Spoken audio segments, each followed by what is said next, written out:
नमस्कार साथियों, मैं अनीश कुमार शुक्ल एक बार फिर से स्वागत करता हूं आप लोगों का एग्री थिंकर्स के लर्निंग प्लेटफॉर्म पर। दोस्तों, आज की वीडियो कक्षा 11 कृषि के विद्यार्थियों के लिए मोस्ट इंपॉर्टेंट होने वाली है, क्योंकि कक्षा 11 कृषि में एक सब्जेक्ट पढ़ाया जाता है कृषि अभियंत्रण एग्रीकल्चरल इंजीनियरिंग। तो उसका आपका आज का जो चैप्टर है हमारा वो है अन्य यंत्र, यानी अदर इक्विपमेंट्स। ठीक है, इसके पहले जो आपका हल वाला चैप्टर था, प्लाऊ वाला था, उसको हमने कंप्लीट जो है उसको हमने स्टडी यानी डिस्कस आपको करा दिया अपने चैनल पर। उसकी वीडियो आप देख सकते हैं। आज की वीडियो में हम कुछ ऐसे यंत्रों के बारे में बात करेंगे जो आपके द्वितीयक भूपर्षण सेकेंडरी टिलेज में यूज होते हैं। जैसे आपका हैरो है, हो है, और आपका कल्टीवेटर है। इन सारी चीजों को आज हम डिस्कस करेंगे। देखिए, तो अब देखिए, द्वितीयक भूपरिष्करण के यंत्र शुरू करते हैं। यहाँ पर द्वितीयक भूपरिष्करण यंत्र, सेकेंडरी टिलेज इक्विपमेंट्स, वह सभी कर्षण क्रियाएं जो बीजों के अंकुरण के पश्चात की जाती है। द्वितीयक, देखिए ये आप सिंपल सी डिफिनेशन है। जो सीड जर्मिनेशन यानी बीज अंकुरण के पहले की जाएगी वो प्राथमिक होगी, जो उसके बाद में की जाएगी वो द्वितीयक होगी। द्वितीयक भूपरिष्करण यंत्र, सेकेंडरी टिलेज इक्विपमेंट। ठीक है, इसमें देखिए आप लोग, पहला है आपका यहाँ पर, 1 सेकेंड, यहाँ पर आप लोग देख सकते हैं। यहाँ पर जो बनाए गए हैं, यहाँ पर है आपका फर्स्ट है कल्टीवेटर, सेकंड है 1 सेकेंड, सेकंड है आपका हैरो। पहला है कल्टीवेटर, दूसरा है हैरो, फिर है आपका हो, उसके बाद से है पाटा, पटेला, बुआई के यंत्र, छिड़काव के यंत्र। ठीक है, ये सारे आपके हो जाएंगे। चलिए अब ये देखिए, आपको यहाँ पर कल्टीवेटर में आपका जैसे मैकॉर्मिक है, आर्यन कल्टीवेटर है, शर्मा कल्टीवेटर है, त्रिफाली कल्टीवेटर है, टिलर कल्टीवेटर है, वाह वाह, शाबाश और कानपुर, ये सारे कल्टीवेटर है। इसमें जैसे आपका वाह वाह कल्टीवेटर है, शाबाश कल्टीवेटर है, दोनों हल के भी नाम है। अब देखिए, हैरो में आपका डिस्क हैरो है, कमानीदार, खूटीदार, ये सारे हैरो हैं। होज में आपका शर्मा हैंड हो, सिंह हैंड हो और अकोला हो। ठीक है, पाटा भी आपका होता है। ठीक है, बुआई के यंत्रों में आपका सीड ड्रिल, सीड कम फर्टी ड्रिल, डिबलर। छिड़काव के यंत्रों में या ये वाले स्प्रे करने वाले जो यंत्र होते हैं, इसमें आपका स्प्रेयर और डस्टर। ठीक है, डस्टर और स्प्रेयर, इसे आपको ध्यान में रखना है। डस्टर यानी बुरकाओं के यंत्र, महत्वपूर्ण कुछ बिंदु याद। देखिए, वैसे लंबा चैप्टर है, 25 पेज का लगभग पीडीएफ है, क्योंकि इसमें हमने फिगर भी 12-15 ऐड किए हुए हैं, तो इसीलिए ये इतना लंबा हो चुका है, क्योंकि हम आपको डायग्राम भी दिखाते हैं अपनी वीडियोस में। तो चलिए स्टार्ट करते हैं। कोशिश ये रहेगी कि वीडियो कम टाइम में आपकी ये क्लास जो है वो कंप्लीट हो जाए। वैसे इसकी 7-8 क्लासेज आपको मिलेंगी यूट्यूब पर, लेकिन 7-8 लेक्चर में, लेकिन हम आपको एक ही लेक्चर में पूरा बता रहे हैं और इससे बाहर से नहीं आएगा। देखिए, आयरन कल्टीवेटर और जूनियर प्लांटर को चलाने हेतु अन्य कल्टीवेटर की अपेक्षा क्या होता है, तो एक आदमी की आवश्यकता होती है। कल्टीवेटर का मुख्य कार्य मिट्टी का विलोडन करना है। कल्टीवेटर देखिए क्या करेगा, मिट्टी को पलटेगा भी, यानी मिट्टी को काटेगा तो ठीक है, और उसको पलटेगा भी। लेकिन हल सिर्फ मिट्टी को चीरता है, पलटता यानी देखा जाए तो, सॉरी यहाँ पर थोड़ा उल्टा हो गया। हल जो है मिट्टी को चीरता भी है, पलटता भी है, लेकिन कल्टीवेटर सिर्फ क्या करता है, सिर्फ वो मिट्टी को चीरता है, पलटता नहीं। इसीलिए जो अपना देसी हल है उसको हम कल्टीवेटर में रहते हैं, क्योंकि फिर मिट्टी को सिर्फ चीरता है, ठीक है, पलटता नहीं है। यहाँ पर देखिए, जबकि हैरो का मुख्य कार्य पपड़ी तोड़ना है, जो पपड़ी बन जाती है मिट्टियों की उसको हैरो तोड़ता है। ठीक है, शाबाश तथा वाह वाह के माध्यम से बुआई भी आसान रहती है इन कल्टीवेटरों के माध्यम से, जबकि त्रिफाली कल्टीवेटर का मुख्य प्रयोग बीजों की बुआई के लिए किया जाता है। कल्टीवेटर केवल वीड्स को काटते हैं, वीड्स मतलब खरपतवारों को काटते हैं, लेकिन एकत्रित नहीं करते। मैंने आपको बता ही दिया कि उसको एकत्रित नहीं करते हैं, कल्टीवेटर सिर्फ काटते हैं। ठीक है, हैरो वीड्स को काटने के साथ साथ एकत्रित, हैरो है तो आपका खरपतवार को काटेगा भी और उसको इकट्ठा भी कर लेगा, कलेक्ट भी करेगा। ठीक है, कल्टीवेटर के द्वारा पंक्तियों में बोई गई फसलों की निराई गुड़ाई आसानी से की जा सकती है। कल्टीवेटर के द्वारा अधिकतम 1 मीटर तक की ऊंचाई पर निराई गुड़ाई की जा सकती है। शाबाश, वाह वाह और आर्यन कल्टीवेटर में हरीश जो है वो पाई जाती है। मैकार्मिक तथा कानपुर कल्टीवेटर में गेज व्हील पाई जाती है। यहाँ पर आप लोग देखिए, अब यहाँ पर मैंने यहाँ पर लगाया हुआ है 1 सेकेंड, हाँ ये देखिए, यहाँ पर मैं कल्टीवेटर को क्लासिफाई किया हुआ है। ठीक है, देखते हैं इसको हम क्लासिफिकेशन, ये एक बुक से हमने उठाया हुआ है कल्टीवेटर का क्लासिफिकेशन। ठीक है, आपकी टेक्स्ट बुक नहीं है, ये पाठ्य पुस्तक नहीं है। देखिए, कल्टीवेटर के प्रकार में यहाँ पर कल्टीवेटर 2 प्रकार से क्लासिफाई किया गया। पहला है पशु चालित कल्टीवेटर, दूसरा है जो पशु चालित मतलब जिसको पशु चलाते हैं, बैल वगैरह। दूसरा ट्रैक्टर चालित, जो ट्रैक्टर से चलते हैं।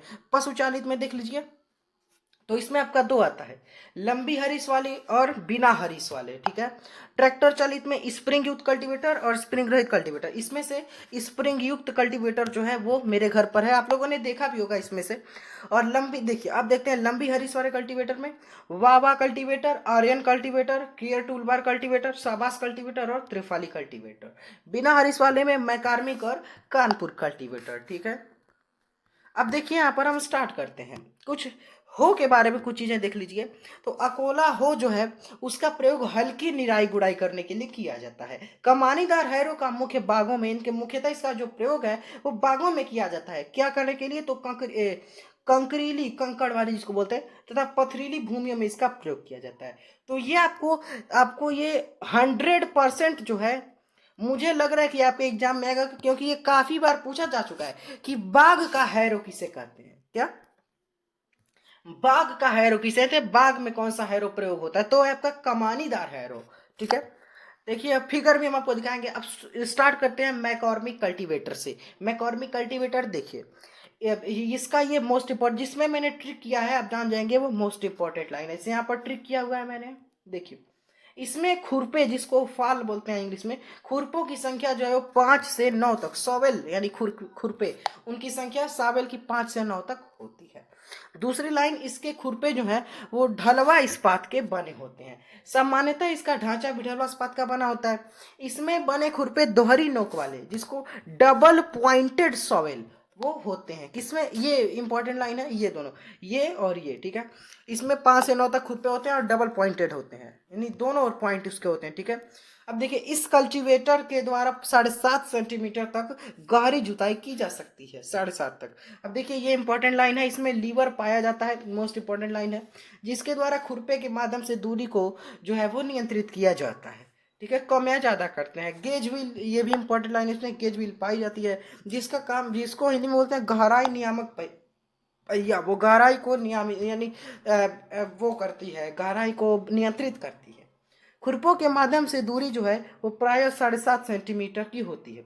इसकी कार्य क्षमता 12.5 से 1.5 हेक्टेयर, ये मतलब 1.25 यानी 1.25 हेक्टेयर से 1.5 हेक्टेयर तक होती है।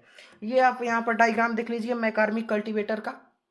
ये इसके सारे जो पार्ट्स हैं, ये फ्रेम है, ये आपका साबिल है, साबिल वही खुरपा जिसको बोलते हैं, पर साबिल ही लिख दिया गया है। ये टाइन सैंक है, यहाँ पर हत्था है जिसको पकड़ते हैं, मतलब हत्था, ये मुठिया है जहाँ से इसको पकड़ा जाता है, ये इसके लीवर हैं, ये आंकड़ा है इसका, यहाँ पर पहिया इसका लगाया हुआ है, गेज व्हील, ठीक है। तो ये है। आगे फिर यहाँ पर देख लीजिए आप लोग आयरन कल्टीवेटर। तो इसमें खुरपों की संख्या 3 होती है। मैकॉर्मिक में कितने खुरपे थे, तो 9 खुर, 5 से 9। आयरन में 3 खुरपे। इसमें हरिस के द्वारा गहराई को नियंत्रित किया जाता है। इसमें कूड़ जो फरो होती है, फरो एवं रिज, रिज मतलब मेड़, ठीक है, उसका प्रयोग किया जाता है। इसको फरो मेकर और रिज मेकर यानी कूड़ बनाने के लिए और मेड़ बनाने के लिए भी इसका प्रयोग किया जाता है आयरन कल्टीवेटर का। शर्मा कल्टीवेटर, तो ये आयरन कल्टीवेटर की भांति होता है, वही सारी चीजें हैं इसमें, जैसे 3 खुरपे होंगे, फरो रिज मेकर बोला जाएगा, तो वही सारी चीजें, फरो और रिज। अब बनाते हैं बतख पग कल्टीवेटर, डक फुट, बतख का पैर, डक का फुट, बतख पग कल्टीवेटर, ठीक है। इसका प्रयोग देखिए उथली जुताई में होता है, खरपतवारों की कटाई में होता है, नमी संरक्षण में होता है। ये त्रिबिंदु योजना प्रणाली पर कार्य करता है, यह एक हाइड्रोलिक प्रणाली पर भी कार्य करता है। इसकी कार्य क्षमता 1 से 1.5 हेक्टेयर होती है। त्रिफाली कल्टीवेटर देखिए, तो इसको बोलते हैं वही त्रिफाली कल्टीवेटर, ट्रिपल सावेल इसको इंग्लिश में बोल सकते हैं वही। तो दोस्तों यहाँ पर त्रिफाली कल्टीवेटर देखिए, यहाँ पर वीडियो जो है थोड़ी सी कट चुकी थी, इसलिए 2 पार्ट में हम बना रहे हैं। तो यहाँ पर ऐसे थोड़ी थोड़ी मेहनत कभी कभी बर्बाद हो जाती है। देखिए शुरू करते हैं फिर त्रिफाली कल्टीवेटर। इसको इंग्लिश में बोलते हैं ट्रिपल सॉवेल कल्टीवेटर। देखिए नाम ही है त्रिफाली, ट्रिपल सॉवेल। तो क्या ये इंगित कर रहा है कि इसमें 3 जो हैं वो आपके फाल यानी 3 इसमें सावेल होंगे, ठीक है। देखिए इसका कार्य मुख्यतः बुआई में, खरपतवार नियंत्रण में और पपड़ी तोड़ने में यूज होता है। कार्य क्षमता 1.25 से 1.5 एकड़। देखिए ध्यान दीजिए, हेक्टेयर नहीं है, एकड़ है। देखिए अब एक बात मैं बताता हूँ, आप रफली कह सकते हैं कि 1 एकड़ बराबर, सॉरी 1 एकड़ बराबर 2.5 क्या उल्टा हो रहा है, 1 हेक्टेयर बराबर 2.5 एकड़ होता है। एग्जैक्ट आपका होगा 2.47 एकड़ इक्वल टू 1 हेक्टेयर, ठीक है। ये है आपका 45,560 वर्ग फुट होगा। देखिए यहाँ पर फिगर जो है डायग्राम आपका आर्यन कल्टीवेटर का जो अभी हमने देखा यहाँ पर आपका, तो ये अब चूंकि इसमें समझाने वाला नहीं कुछ है, 3 इसमें खुरपे होते हैं तो आपको याद करना पड़ेगा। फरो रिज मेकर होता है तो उसको याद करना पड़ेगा, ठीक है। तो और इसका जो कार्य क्षमता है वो सब आपको याद करनी पड़ेगी, ठीक है। इसमें समझाने वाला नहीं कुछ है, समझाने वाली चीज आएंगी तो आपको हम एक्सप्लेन भी करेंगे। ये देखिए आर्यन कल्टीवेटर में ये इसका मुठिया वाला पार्ट है जिसको पकड़ा जाता है, ये इसका साविल है, फार जिसको बोलते हैं, ये टाइन है इसका, ये हत्था है, ये हरीस है, ठीक है। आगे फिर देखते हैं टीलर कल्टीवेटर के बारे में। तो देखिए इसमें क्या होता है, यहाँ पर देखिए अब इसमें क्या होता है, इसके मृदा देखिए हल्की मृदाओं में इसका प्रयोग निराई गुड़ाई के लिए किया जाता है। हल्की जुताई हेतु भी ये प्रयोग होता है। टीलर कल्टीवेटर 2 प्रकार का होता है, पहला बैल चालित जिसको बैल द्वारा खींचता है, दूसरा शक्ति या ट्रैक्टर चालित पावर शक्ति ट्रैक्टर जिसको चलाता है। बैल चालित के बारे में देखिए, तो बैल चालित टीलर कल्टीवेटर में 3 से 5 खुरपे होते हैं, 3 से 5 होते हैं, अब उसको समझेंगे थोड़ी, आप उसको रटना पड़ेगा। और ट्रैक्टर चालित टीलर कल्टीवेटर में खुरपे 9 से 11 होते हैं, ठीक है। बैल चालित टीलर कल्टीवेटर की कार्य क्षमता 1.5 से 2 हेक्टेयर होती है, और ट्रैक्टर चालित या शक्ति चालित की 4 से 5 हेक्टेयर। अब जाहिर सी बात है भाई, उसको बैल चला रहे हैं, कोई प्राणी एनिमल उसको खींच रहा है, लिविंग वो जीव है, लिविंग है, तो उसकी कार्य क्षमता तो कम होगी ही। अब ये मशीन आप ट्रैक्टर से चला रहे हैं तो वो ज्यादा काम करेगा, 4 से 5 हेक्टेयर, ठीक है। देखिए फिर वाह वाह कल्टीवेटर के बारे में, नाम ही है उसका वाह वाह कल्टीवेटर, जिन्होंने भी नाम दिया बड़ा अच्छा किया है। हरीस देखिए, इसकी जो हरीस है वो लकड़ी की बनी होती है। इसमें देखिए खुरपों को वर्गीकृत किया गया है ऐसे, पहला है 3 खुरपे, तो वो वाह वाह जूनियर कल्टीवेटर में, जैसे 2 प्रकार का वाह वाह कल्टीवेटर होता है, वाह वाह जूनियर, वाह वाह सीनियर। वाह वाह जूनियर में 3 खुरपे होते हैं, और सीनियर जैसे सीनियर तो मतलब बड़ा है, बड़ा मतलब ज्यादा है तो 5 खुरपा होंगे, ठीक है। इसमें खुरपों की आपसी दूरी नियंत्रित है, कम ज्यादा नट बोल्ट के माध्यम से की जाती है, ठीक है। अब देखिए यहाँ पर हम देखते हैं, ये देखिए इसका फिगर दिया हुआ है वाह वाह कल्टीवेटर का, ये देखिए ये इसका साविल है जिसको फार बोलते हैं, ये वाला पार्ट इसका टाइन का है, ये हत्था वाला पार्ट है, ये बीज डालने का कीप है, देखिए ये वाला जो पार्ट है इसी में बीज को डाला जाता है, ये इसका मुठिया है, ठीक है। और यहाँ पर ये आपका जो है ये हो गया और ये हो गया, ये आपका बीज नली है, और ये इसका हरीस है, ठीक है। आगे फिर देखते हैं यहाँ पर हम लोग कार्य क्षमता जो है इसकी कितनी होती है, तो 1.2 हेक्टेयर होती है। इस कल्टीवेटर के माध्यम से बीजों की बुआई भी की जा सकती है, यानी इसको आप सोइंग के लिए भी यूज कर सकते हैं। सोइंग क्या होती है उसको लेक्चर हमारे फंडामेंटल्स ऑफ एग्रोनॉमी का 2nd लेक्चर है, सीड एंड सोइंग, वो आपका हो चुका है। फंडामेंटल्स ऑफ एग्रोनॉमी आपको बीएससी एजी में पढ़ने को मिलेगा। फिर यहाँ पर देखिए आप लोग बीजों की बुआई का प्रबंध कल्टीवेटर के पीछे खुरपे जो होते हैं, उन्हें 3 खुरपों पर होता है, ठीक है। गेज व्हील इसमें नहीं पाई जाती है, इंपॉर्टेंट लाइन है। गहराई को हरिस के द्वारा नियंत्रित करते हैं। शाबाश कल्टीवेटर देखिए, तो इसमें लकड़ी की हरिस लगी होती है, खुरपे 5 होते हैं, गेज व्हील पाई जाती है, और गेज व्हील से गहराई को नियंत्रित किया जाता है, ये तो बात सही है। और इससे मेड़ नहीं बनाया जा सकता, बीजों की बुआई इससे की जाती है। कानपुर कल्टीवेटर देखिए, तो इसमें आपका यह कल्टीवेटर बिल्कुल मैकार्मिक कल्टीवेटर की तरह होता है। अंतर मुख्य सिर्फ इतना कि इसमें लीवर नहीं पाया जाता, जबकि मैकार्मिक हमने क्या देखा कि उसमें लीवर पाया जाता था, ठीक है। कार्य क्षमता वही इसकी 1.25 से 2 हेक्टेयर तक होती है, 1.25 से 2 हेक्टेयर। अब देखते हैं हो के बारे में, आपका कल्टीवेटर कंप्लीट हुआ, अब देखते हैं हो के बारे में। तो कम क्षेत्र में अथवा हल्की निराई गुड़ाई के लिए हो का प्रयोग किया जाता है। हो की स्पेलिंग HOE, ठीक है, यहाँ पर लिखा हुआ है। यहाँ पर आप एक शाबाश कल्टीवेटर जो है यहाँ पर दिया गया है, तो उसका यहाँ पर आप लोग डायग्राम देख सकते हैं,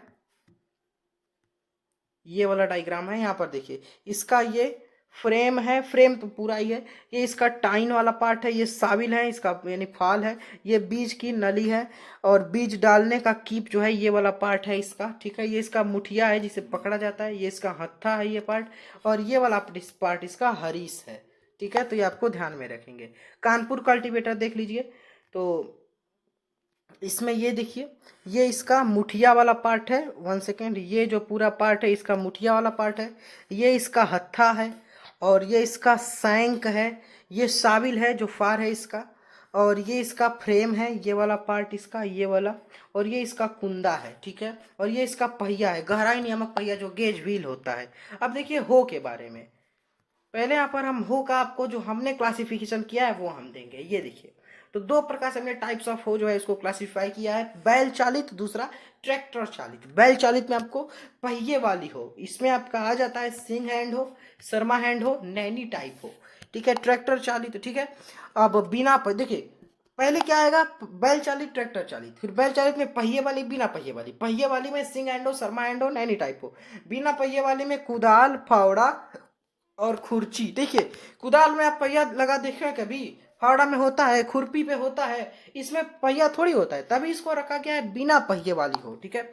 पैडी वीडर भी इसमें आएगा। अब देखिए, हो हैरो के बारे में देखिए आप लोग, हैरो, हैरो। तो यह अब देखिए, मैंने आपको बता ही दिया कि इस चैप्टर में आप जो भी पढ़ रहे हैं सब द्वितीय भूपज का, सब सेकंड डिटेल्स का, चाहे आपका कल्टीवेटर हो, चाहे आपका हैर हो, चाहे आपका हो, चाहे आपका जो स्प्रेयर डस्टर हो, सारी चीजें देखिए। तो यह द्वितीय भूपज का यंत्र है, हैरो के कार्य, वर्क्स ऑफ हैरो। तो यह इसका मुख्य कार्य है पपड़ी तोड़ना, ठीक है, ये बात है। ये खरपतवारों को काटने के साथ साथ एकत्रित भी कर देता है, जबकि कल्टीवेटर क्या करता है, सिर्फ काटेगा, इकट्ठा थोड़ी करेगा। और हैरो जो है ये नमी का संरक्षण भी करता है, और उथली जुताई करके नमी का, ये नमी का संरक्षण करता है उथली जुताई करके। ये यहाँ पर हो का क्लासिफिकेशन आप लोग देख लीजिए, जो एक बुक में आप लोगों की दिया गया है। इसमें हस्तचालित, बैलों द्वारा चालित, हमने आपको क्या बताया, ट्रैक्टर चालित, बैलों द्वारा, नहीं नहीं, उसमें ट्रैक्टर चालित थोड़ी है, हस्तचालित, बैलों द्वारा चालित। हस्तचालित में आपका पहिए वाली हो, बिना पहिए वाली हो, जो हमने आपको बताया था। बैल चालित में आपका सिर्फ अकोला हो ही होगा, ठीक है, जिसको व्हील हो बोलते हैं, उसमें पहिया होता है, ठीक है। तो फिर यहाँ पर आपका देख लीजिए आप लोग, यहाँ पर आपका बिना पहिए वाली हो में क्या क्या आ जाएगा। तो बिना पहिए वाली हो में फावड़ा, कुदाल और खुरपी। पहिए वाली में सिंग हैंड हो, शर्मा हैंड हो, नैनी टाइप हो। अभी सारे सारे का अगर फिगर लगा होगा तो हम आप लोगों को दिखा भी देंगे। ये पहिया नहीं होता है। हैरो के प्रकार देख लीजिए, टाइप्स ऑफ हैरो। तो तिकोनिया हैरो है, खूंटीदार हैरो है, कमानीदार हैरो, जिसके बारे में हमने आपको मोस्ट इंपॉर्टेंट टाइप बताया कि ये बाग का हैरो होता है, इसको बाग में यूज करते हैं। और आपका डिस्क हैरो, पहले देख लीजिए आप लोग, तिकोनिया हैरो, तिकोनिया ट्राइंगुलर, तीन इसमें कोण होते हैं, तीन एंगल होते हैं, इसलिए इसको बोलते हैं ट्राइंगुलर हैरो, ठीक है।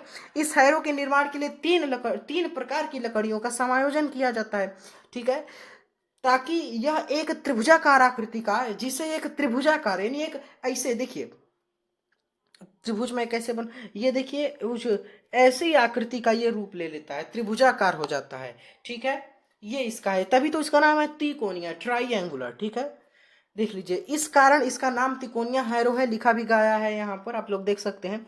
इसमें खूंटियां जो है वो तिरछी लगाते हैं, ठीक है, ताकि हैरो जो है वो आसानी से पपड़ी तोड़ सके, क्योंकि मेन काम इसका पपड़ी तोड़ना ही होता है। इसमें लीवर नहीं पाया जाता है। गहराई को बढ़ाने हेतु हैरो के ऊपर कुछ भार जो है वो रखकर बढ़ाते हैं। जैसे गहराई को बढ़ाना है तो हैरो के ऊपर कुछ आप भार रख देंगे, कुछ सामान रख देंगे, तो उससे वो गहरा, ताकि गहराई जितना उस पर लोड पड़ेगा ऊपर से उतनी गहराई बढ़ेगी। कार्य क्षमता इसकी औसतन एवरेज औसतन 1 हेक्टेयर होती है। खूंटीदार हैरो देखिए, तो इसमें लीवर पाया जाता है, 30 खूंटियां लगी होती हैं। ये मोस्ट इंपॉर्टेंट लाइन है, 3 स्टार लगाइए और इसको आप लोग एकदम रट जाइए, ठीक है, घोल के पी लीजिए इसको। इसमें 30 खूंटियां लगी होती हैं, ठीक है। खूंटियों की आपस में जो दूरी होती है 67 सेंटीमीटर होती है। इसके द्वारा प्राय 67 सेंटीमीटर, देखिए दूरी 67 सेंटीमीटर, तो वही ना जुताई की जाएगी। इसका प्रयोग अंधी गुड़ाई, जिसको ब्लाइंड होइंग बोलते हैं, वो हम आपको समझाएंगे एग्रोनॉमी में, या पपड़ी तोड़ने में होता है। इसको एक स्थान से दूसरे स्थान तक ले जाने में 4 रनर टूथ, देखिए 4 रनर टूथ के माध्यम से इसको एक स्थान से दूसरे स्थान ले जाते हैं। कार्य क्षमता 1 से 1.25 हेक्टेयर होती है। कमानीदार हैरो देखिए, जिसको बोलते हैं स्प्रिंग टाइंड हैरो, ठीक है। इसमें लीवर पाया जाता है, मोस्ट इंपॉर्टेंट लाइन है। और लीवर की सहायता से खूंटियों जो है वो सीधा अथवा तिरछा किया जा सकता है खूंटियों को। फिर अगली इंपॉर्टेंट लाइन है कि इसका मुख्यतः प्रयोग बागों में होता है, ठीक है, जो हमने आपको बताया भी कमानदार हैरो का, इसीलिए यहाँ पर मैंने लगाया हुआ है ट्रिक।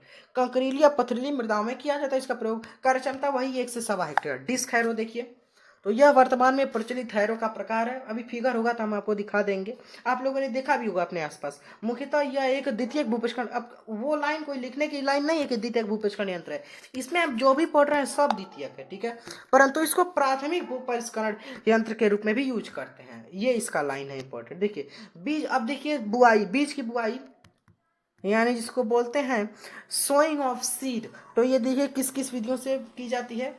आप बीएससी जी फर्स्ट सेमेस्टर जाएंगे तो आपको फंडामेंटल्स ऑफ एग्रोनॉमी ये कोर्स है, सब्जेक्ट एग्रोनॉमी के अंतर्गत आता है। उसका दूसरा टॉपिक सीड एंड सोइंग में आपको ये पूरा पढ़ने को मिलेगा। ब्रॉडकास्टिंग है छिटकवा। देखिए जैसे अब खेत में जाते हैं लोग तो हाथ से ही छींटने लगते हैं, तो उसी को बोलते हैं छिटकवा मेथड, छींट के बोलते हैं। और दूसरा है हल के पीछे कूण में बोना, ठीक है। तीसरा है नाई या चोंगा विधि, यानी माला बांसा मेथड। ये स्पेलिंग आपको क्लियर नहीं हो पा रही होगी तो मैं बता देता हूँ। ये लिखा हुआ है MALABANSA, माला बांसा मेथड, ठीक है। उसका जो वो होता है, उसका चोंगा होता है, उसी को बोलते हैं। या अगला है डिबलर द्वारा, फिर है आपका कल्टीवेटर द्वारा, ट्रांसप्लांटर द्वारा और प्लांटर द्वारा, ठीक है। अब देखिए ब्रॉडकास्टिंग मेथड छिटकाव विधि, तो इस विधि में बीज की बुआई करने पर बीजों की गहराई नियंत्रित नहीं कर सकते। देखिए ऐसे ही आप हाथ में कुछ बीज लिए हुए हैं, ठीक है, और उसको आप छींटते जा रहे हैं, तो उससे आपको क्या पता वो कितनी गहराई पर जा रहा है, थोड़ी आप गहराई नियंत्रित कर पा रहे हैं, तो वही लिखा जाएगा, लिखा हुआ है, ठीक है। साथ ही बीजों के मध्य की दूरी को भी नियंत्रित नहीं किया जा सकता। सही बात है, बिल्कुल मैंने आपको एक्सप्लेन कर दिया है। तथा बीज की मात्रा भी कुछ भी इसमें नियंत्रित नहीं होता, सिर्फ ये है कि नाम के लिए आप बुआई कर दिए हैं, ठीक है। और फिर अब देखिए ब्रॉडकास्टिंग हेतु ब्रॉडकास्टिंग मशीन का, हाँ ठीक है, ब्रॉडकास्टिंग मशीन का प्रयोग किया जाता है।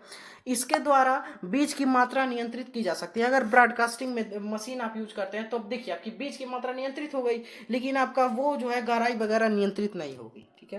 फिर देखिए हल के पीछे बोना, सोइंग बिहाइंड द प्लाउ, ठीक है। तो इससे गहराई जो है, इससे गहराई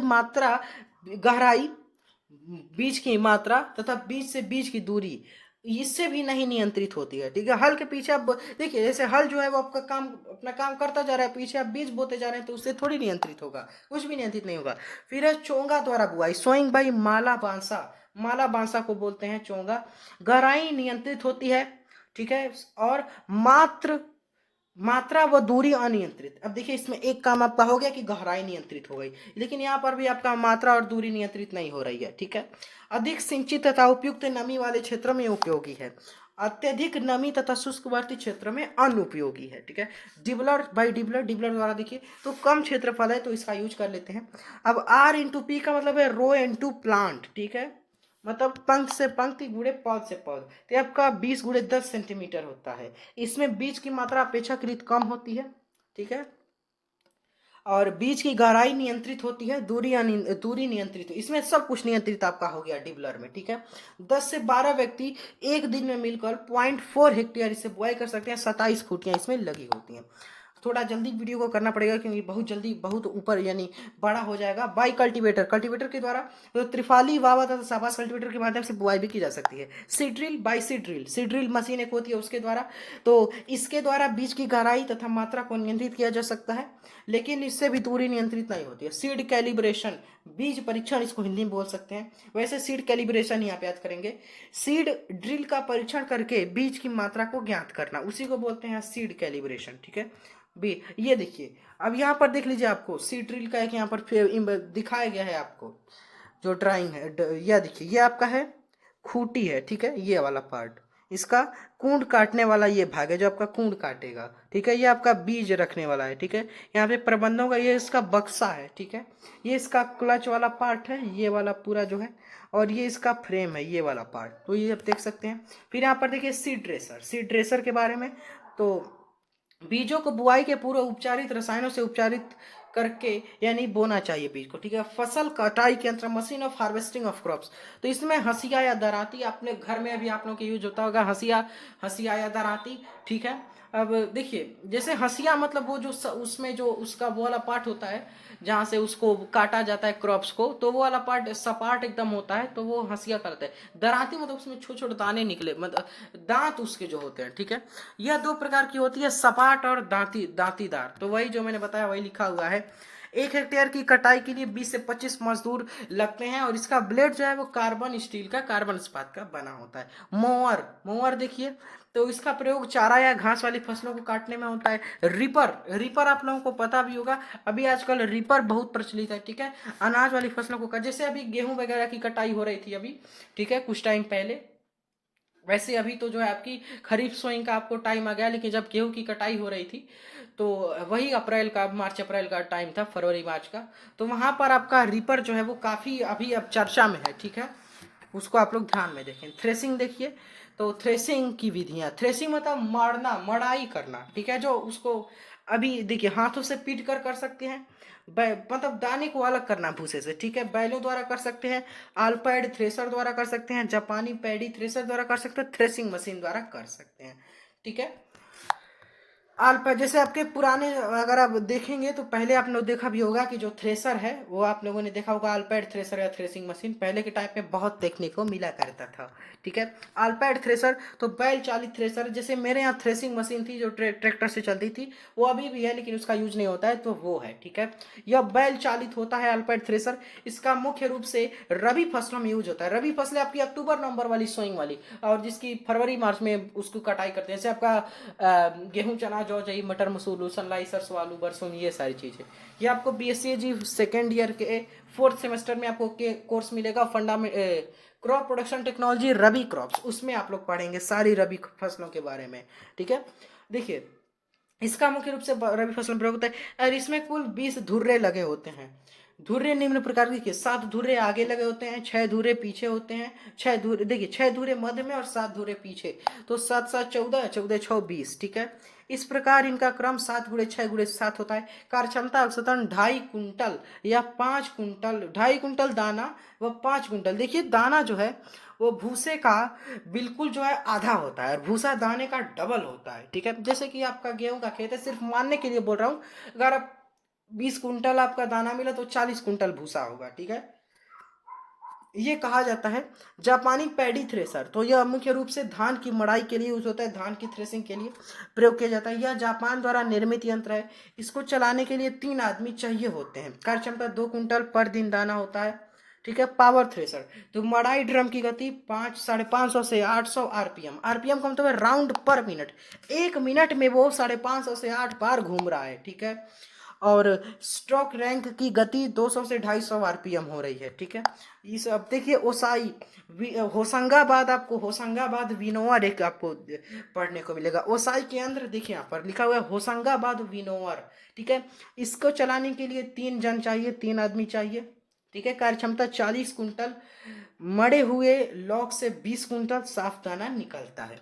बुरकाव या छिड़काव के अंतर, बुरकाव मतलब डस्टिंग, छिड़काव मतलब स्प्रेइंग। स्प्रेयर देख लीजिए, तो ये रसायनों को द्रव के, क्या लिखा हुआ है, रसायनों को द्रव के रूप में छिड़काव हेतु, ठीक है। डस्टर मतलब कि पाउडर के रूप में उसका बुरकाव करते हैं, ठीक है। स्प्रेयर का वर्गीकरण शक्ति के स्रोत के आधार पर, आयतन के आधार पर, और तीसरा है बनावट के आधार पर। 3 आधार पर किया गया। पहले देखिए शक्ति के स्रोत के आधार पर, इसमें आपका पहला हस्तचालित जो हाथ से चलाते हैं, ठीक है। दूसरा आपका शक्ति चालित, तीसरा है वायुयान, ठीक है। यहाँ पर हस्तचालित देखिए तो इसको 1 से 7 किलोग्राम पर सेंटीमीटर स्क्वायर के दबाव पर कार्य करता है। शक्ति चालित 20 से 55 सेंटीमीटर स्क्वायर के दबाव पर काम करता है, और वायुयान 1 से 5 सेंटीमीटर स्क्वायर के दबाव पर काम करता है। अत्यधिक क्षेत्रफल हेतु तो अपेक्षाकृत ये अधिक क्षेत्रफल पर यूज होता है, ये कम क्षेत्रफल पर, बृहद क्षेत्रफल पर यूज होता है, ठीक है। क्षमता के आधार पर, यानी जो उसका कैपेसिटी है, जो उसका आयतन है, तो यहाँ पे है high volume sprayer, medium volume sprayer और ultra low volume sprayer. High, medium, low volume, इसको अल्ट्रा लो को आप सिर्फ लो वॉल्यूम स्प्रेयर भी बोल सकते हैं। हाई में तो इसकी 400 से ज़्यादा क्षमता होती है। मीडियम की मतलब ये लीटर में है, यानी 400 लीटर से कम, ज़्यादा नहीं, ये कम है, नहीं सॉरी सॉरी, 400 लीटर से ये ज्यादा, इसका चिन्ह है ज्यादा, और इसको अगर इधर खुला होता तो ये है कम। तो इसकी क्षमता 400 लीटर से ज्यादा होती है। और मीडियम में 5 से 400 लीटर होती है, और अल्ट्रा लो में 5 लीटर होती है, ठीक है। बनावट के आधार पर सीरेंज डस्टर, बाल्टी स्प्रेयर और नैपसैक डस्टर, ठीक है। सीरेंज डस्टर तो अत्यधिक कम क्षेत्रफल हेतु, और बाल्टी स्प्रेयर, बाल्टी पंप स्प्रेयर, तो ये पंप के सिद्धांत पर कार्य करता है। और नैपसैक स्प्रेयर ये मानव या शक्ति चालित होता है। इसकी 15 लीटर की क्षमता होती है, भारत में सुप्रसिद्ध है। देखिए ये आपको जगह जगह देखने को मिल जाएगा नैपसैक स्प्रेयर। जैसे आप लोगों ने देखा होगा कि कुछ लोग होते हैं वो अपनी पीठ पर ऐसे टांगे रहते हैं, और वो उनके हाथ में उसका वो होता है जहाँ से वो निकलता है, पाइप उसका होता है, तो वो 15 लीटर होता है, उसी को बोलते हैं नैपसैक स्प्रेयर, बड़ा फेमस है, ठीक है। यहाँ पर हम फोटो शायद नहीं है, आप लोग उसको वहां से देखेंगे। आप लोग देखिए इस पर जितने भी हो हैरो कल्टीवेटर, स्प्रेयर, डस्टर, सारी चीज़ आप फोटो जरूर सर्च करके देखिएगा सोशल मीडिया पर, ठीक है, ब्राउजर पर, ठीक है। आप लोगों तो तब अच्छा से समझ में आएगा। देखिए यहाँ पर इसमें क्या है कि फुट पंप स्प्रेयर, ठीक है, ये भी पंप के सिद्धांत पर आधारित है। शक्ति चालित 20 से 55 किलोग्राम पर सेंटीमीटर और वायुदाब। डस्टर के प्रकार पलंजर डस्टर, नैपसैक डस्टर, वही जो नैपसैक स्प्रेयर उसी का नाम का डस्टर भी, और सेरेटरी डस्टर। तो पलंजर डस्टर छोटे क्षेत्र पर और पंप के सिद्धांत पर कार्य करता है। ये आपका नैपसैक डस्टर। ये आपका सेरेटरी डस्टर है, अत्यधिक लंबा तथा पादपों हेतु, ठीक है। ये 4 से 6 किलोग्राम इसकी क्षमता होती है। ये लगभग आपका आधे घंटे से भी ज़्यादा का क्लास हो गया, लेकिन इफेक्टिव क्लास है। कैसे? तो अगर आप खोजने जाएंगे तो अदर इक्विपमेंट अनियंत्रक आपको यूट्यूब पर आप देखेंगे तो 7 से 8 क्लासेस में आपको कंप्लीट होगा। सारी क्लासेस 1 आवर प्लस की, 1 घंटा प्लस की। अब अगर आप आधे घंटे में ये कंप्लीट कर रहे हैं तो बहुत बड़ी बात है। पीडीएफ के लिए आपको ज्वाइन करना, आप कमेंट में भी आप जरूर बताएं कि आपको टीचिंग का मेथड कैसा लग रहा है, मेरे आपको वेल एक्सप्लेनेशन मिल रहा है कि नहीं। कमेंट के लिए सॉरी पीडीएफ के लिए ज्वाइन करना है टेलीग्राम चैनल, लिंक मिल जाएगा डिस्क्रिप्शन सेक्शन में सबसे ऊपर ही, वहाँ से आप ज्वाइन करें। वहाँ पर इसका पीडीएफ आज ही अपलोड कर दूंगा मैं, वहाँ से आप डाउनलोड कर सकते हैं, पढ़ सकते हैं, प्रिंट निकलवा सकते हैं, नोट्स बना सकते हैं। नोट्स आप जरूर बनाएं, ठीक है, क्योंकि अपने नोट्स से पढ़ना आसान रहता है। यहाँ पर कुछ इंस्ट्रक्शंस दिए हुए हैं जिनको आपको फॉलो करना है, ठीक है। तो मिलते हैं किसी नेक्स्ट वीडियो में, तब तक के लिए आपको जुड़े रहना है एग्री थिंकर्स के साथ। देखिए आपकी सारी प्रिपरेशन, अब आप देख रहे हैं कि आपके सारे जो वो हैं, सारे जो आपके सब्जेक्ट हैं वो मैंने स्टार्ट कर दिया। 11th और 12th और बीएससी जी फर्स्ट सेमेस्टर हो, सिर्फ का कृषि गणित का स्टार्ट नहीं हो पाया है। वो इस कारण क्योंकि उसका हमारे पास अभी कंटेंट मैटर जो है वो उपलब्ध नहीं है, लेकिन उसके लिए भी हम कुछ ना कुछ आप लोगों के लिए करेंगे, ठीक है। तो आपको सिर्फ जुड़े रहना है एग्री थिंकर्स के साथ। पीडीएफ के लिए टेलीग्राम ज्वाइन करिए, और व्हाट्सएप ग्रुप का लिंक मिलेगा डिस्क्रिप्शन में, वहाँ से व्हाट्सएप ग्रुप पर जल्दी ज्वाइन हो जाइए। वहाँ से अपनी क्वेरीज आप हमसे पूछकर सॉल्व करा सकते हैं। तो यहीं पर मैं समाप्त करना चाहूँगा लेक्चर को, और कोई अगर आपके मन में क्वेश्चन है तो आप कमेंट में वहाँ पर पूछ लीजिए, उसका आंसर जो है अगली वीडियो में वहीं पर कमेंट में कर देंगे। तो आप जुड़े रहें एग्री थिंकर्स के साथ। तब तक के लिए मिलते हैं नेक्स्ट वीडियो में। Thanks for watching, have a nice day, take care.